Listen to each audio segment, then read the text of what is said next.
election, I told folks we need to bring people together. We need to grow the economy. We need to strengthen the middle class. And a woman came up to me at the end and she said, "You sound just like John Hickenlooper." And then she paused for a moment. It was a little awkward. And she said, "I mean that as a compliment." I take it as a great compliment because I think we're going to re-elect John Hickenlooper as governor of Colorado.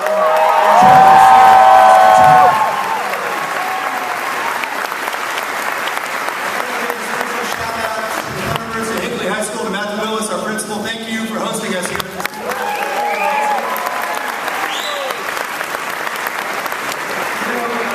About 18 years ago, when John Hickenlooper was running a restaurant and Mark Udall was climbing a mountain and Cory Gardner was a Democrat,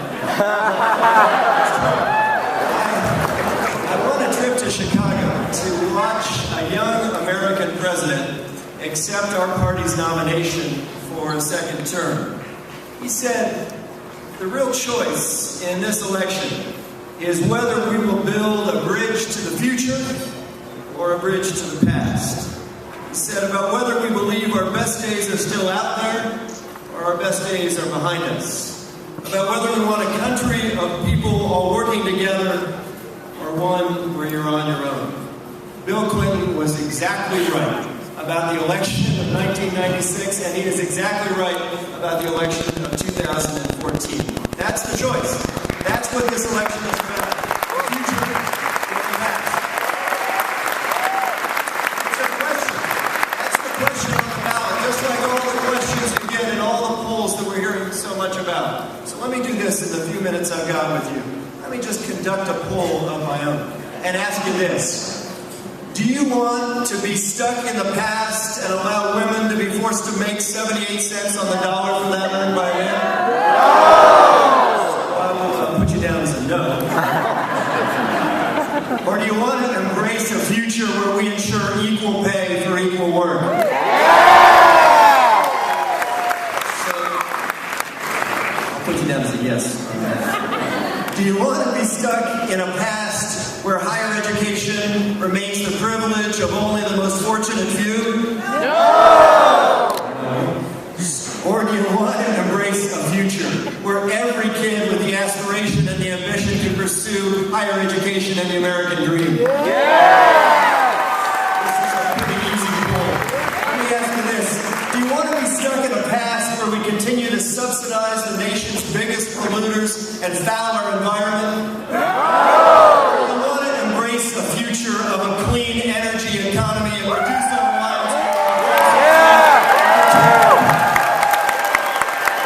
So if that's the future you want, if that's the bridge you want to build, it's not enough to fill out a survey or fill an auditorium. You've got to fill out your ballot. How many folks tonight have already done that?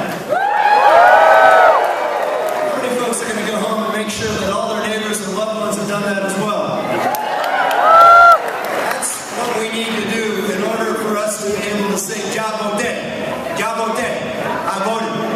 And I should also say this, in Spanish or in English, El pueblo unido jamás será vencido.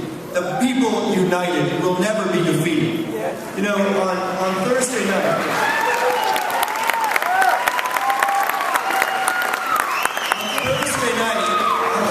my opponent and I will have a chance to debate in Spanish, in Espanol. Wow. And you can watch, and I give Congressman Kaufman a great deal of credit for learning that language, but I am here to tell you tonight, his record doesn't sound any better in Spanish. Or in any other language.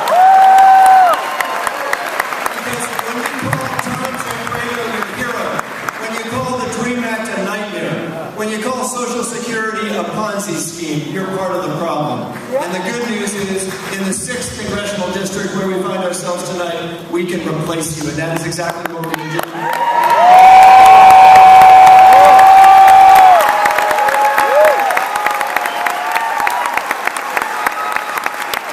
When we're talking about building a bridge and climbing a mountain and advancing our future, there's no one who understands what's at stake, no one who gets it more deeply in his bones than the senior senator from Colorado, a man who has been a champion of civil liberties and constitutional rights, a man who has done his best to protect our environment, to protect us from the devastating floods and forest fires that have ravaged our state. A man I'm proud to call a friend, and a man I hope we will be able to call, with your help, for the next 6 years, Senator Mark Romanoff.